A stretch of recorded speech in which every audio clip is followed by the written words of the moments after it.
வழியே இல்லாத இடத்துல கடவுள் வழிய திறந்தார் பாருங்க இஸ்ரவேல் மக்களுக்கு. இந்த மாசம் இங்க வந்திருக்கிற உங்களுக்கு நான் சொல்றேன், வழியே இல்லைன்னு நினைக்கிறியா? இந்த பிரச்சனையிலிருந்து வெளில வர எனக்கு வழியே இல்லைன்னு நினைக்கிறியா?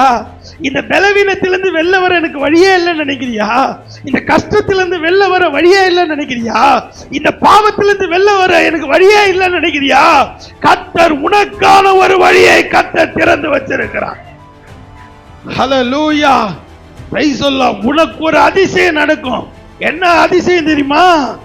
வழி திறக்கும் அதிசயம் நடந்திடுமே. அந்த ஆபீசர் ஒத்துக்கவே மாட்டேங்கிறார், அந்த கான்ட்ராக்டர் ஒத்துக்கவே மாட்டேங்கிறார், அந்த ஓனர் ஒத்துக்கவே மாட்டேங்கிறார். இவ்வளவு நாள் ஒத்துக்கல, இதுக்கப்புறம் போ, அவர்கள் மனம் உனக்காக திறக்கும்.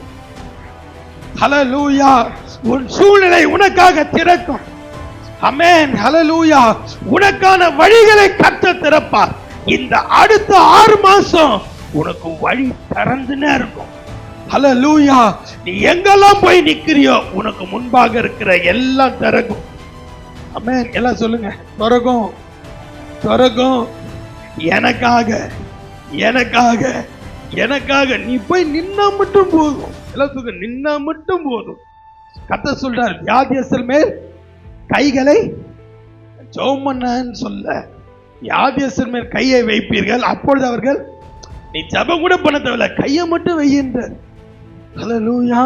கர்த்தர் சொல்றாரு, வழி வாசல் திறக்கும், உனக்காக வழியை திறக்க பண்ணுவேன்.